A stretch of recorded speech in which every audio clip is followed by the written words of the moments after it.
গত কয়েকদিন থেকে উত্তপ্ত বাংলার রাজনীতি, বিশেষ করে বাজেট অধিবেশনের পর যে অধিবেশন বসেছে বিধানসভায়, এবং তারপরেই রাজ্যের বিরোধী দলনেতা শুভেন্দু অধিকারী যে মন্তব্য, যে সংখ্যালঘু মুসলিম বিধায়কদের চ্যাংদোলা করে বাইরে ফেলে দেওয়া, এরপর হুমায়ুন কবিরের পাল্টা মন্তব্য, সিদ্দিকুল্লাহ চৌধুরীর পাল্টা বিবৃতি, এই চলছে বাক্য বিনিময় বা বাকযুদ্ধ যে চলছে। এর মধ্যেই আরও একটা বিষয় কিন্তু সামনে আসলো যে রাজ্যের মুখ্যমন্ত্রী মমতা বন্দ্যোপাধ্যায় তিনি কিন্তু যাচ্ছেন ফুরফুরা শরীফে।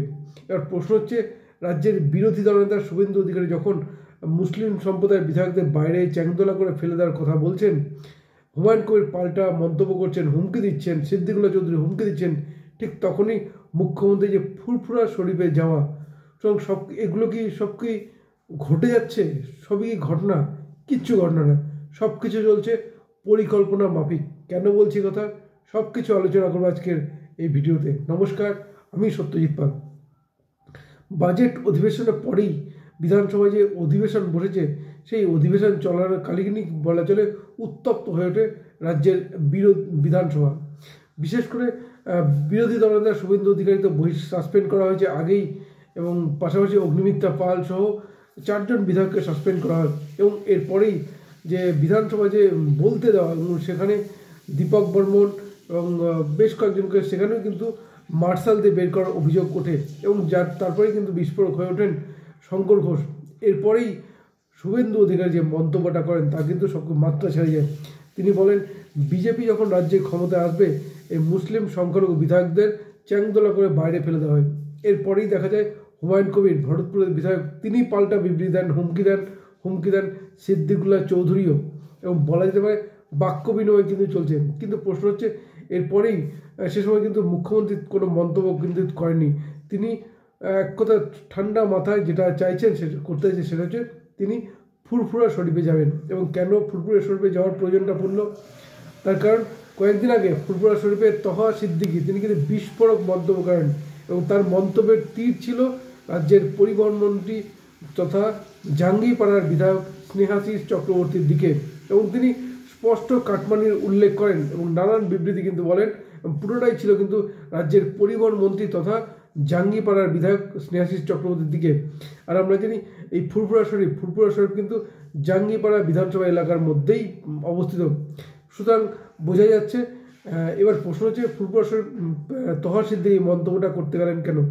তার মন্তব্য, আমরা যখনই কোনো নির্বাচন আসে, এবং সে সময় কিন্তু তহা সিদ্দিকীকে দেখা যায় এরকম কোনো মন্তব্য করতে, এবং এরপরেই হয়তো মুখ্যমন্ত্রী কোথাও যান, এবং আমরা জানি রমজান মাস চলছে, তিনি যে যাবেন তা বলার অপেক্ষা রাখে না। কিন্তু ঘটনা হচ্ছে, তহা সিদ্দিকী হঠাৎ বিস্ফোরক হয়ে উঠলেন কেন? অনেকগুলো কারণ রয়েছে। কেউ বলেন যে এই স্নেহাশিস চক্রবর্তী তিনি অভিষেক বন্দ্যোপাধ্যায়ের ঘনিষ্ঠ বিধায়ক, সুতরাং সেই কারণে তার উপর একটা চাপ সৃষ্টি, এমনটা কিন্তু অনেকে মন্তব্য করেন।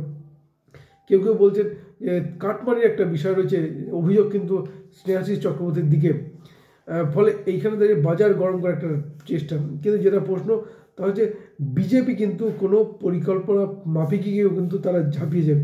অর্থাৎ রাজ্যের যে ভোট ব্যাংক, সেই ভোট ব্যাংকে হিন্দু ভোট ব্যাংক যে বিজেপির প্রধান টার্গেট, তা বলার অপেক্ষা রাখে না। এর আগেও রাজ্যের বিরোধী দলনেতা শুভেন্দু অধিকারী বলেছেন যে 39% ভোট কিন্তু তাদের ফিক্সড রয়েছে, যেটা 2021-এর বিধানসভা নির্বাচনে ছিল, 2024-এর লোকসভা নির্বাচনেও ছিল।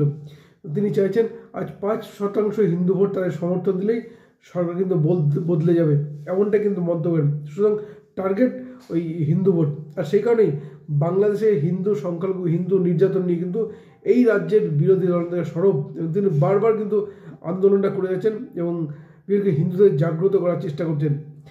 সুতরাং বোঝা যাচ্ছে এইখানে দাঁড়িয়ে রাজ্যের মুখ্যমন্ত্রী তিনিও কিন্তু একজন দক্ষ রাজনীতিবিদ, তিনিও কিন্তু তার মতোই পদক্ষেপ নেন। কারণ এর আগেও তিনি বিধানসভায় দাঁড়িয়ে তিনি কিন্তু বলেন যে তিনি ব্রাহ্মণ ঘরের মেয়ে, তিনিও হিন্দু, এমনই কিন্তু মন্তব্য করেন। এবং বিজেপি হিন্দু ধর্ম নিয়ে রাজনীতি করছে এমনই মন্তব্য করেন। এবং এইখানে দাঁড়িয়ে একদিকে যেমন হিন্দু ভোট ধরে রাখার চেষ্টা, ঠিক তেমনই প্রধান টার্গেট কিন্তু সেই সংখ্যালঘু ভোট। আর সেই কারণেই মুখ্যমন্ত্রী যাচ্ছেন ফুরফুরা শরীফে। তার কারণ আমরা জানি রাজ্যের প্রায় 35% এই মুহূর্তে মুসলিম ভোট রয়েছে, এবং সেই মুসলিম সম্প্রদায়ের মানুষ কিন্তু দুহাত ভরে আশীর্বাদ করে রাজ্যের শাসক দল তৃণমূল কংগ্রেসকে। সুতরাং এই 35% যে ভোটটা, এই ভোটটা কিন্তু বড় একটা ফ্যাক্টর করে দেয়। কারণ যেহেতু এই ভোটটা বিভাজন হয় না, পুরোটা তৃণমূল কংগ্রেসের ঘরে ঢোকে, সুতরাং হিন্দু সম্প্রদায় থেকে 10-15% ভোট পেলেই তা কিন্তু ক্ষমতায় থাকা নিশ্চিত। সুতরাং মুখ্যমন্ত্রী চাইছেন যে সংখ্যালঘু যে ভোট রয়েছে সেই ভোটটা যেন অটুট থাকে।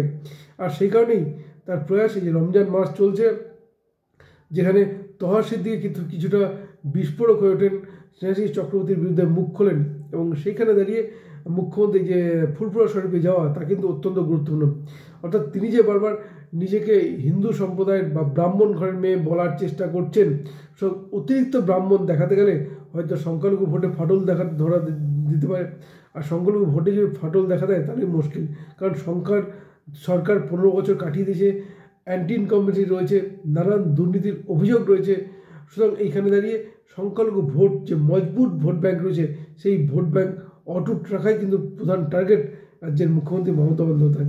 এবং তিনি যাবেন ফুরফুরা শরীফে, এবং বলা চলে মুসলিম সম্প্রদায়ের মানুষকে বিধানসভা ভোটের 1 বছর আগে একটা বার্তা, একটা মেসেজ দিয়ে আসবেন যে এই ভোটটা কোনো মতেই যেন হাতছাড়া না হয় তৃণমূল কংগ্রেসে। এবং তিনি বিধানসভায় দাঁড়িয়ে যেভাবে তিনি ব্রাহ্মণ ঘরের মেয়ে, তিনিও হিন্দু যে মন্তব্যগুলো করেন, এরকম অতিরিক্ত মন্তব্যের ফলে কোথাও যেন মুসলিম ভোট ব্যাংকে যেন ফাটল না ধরে।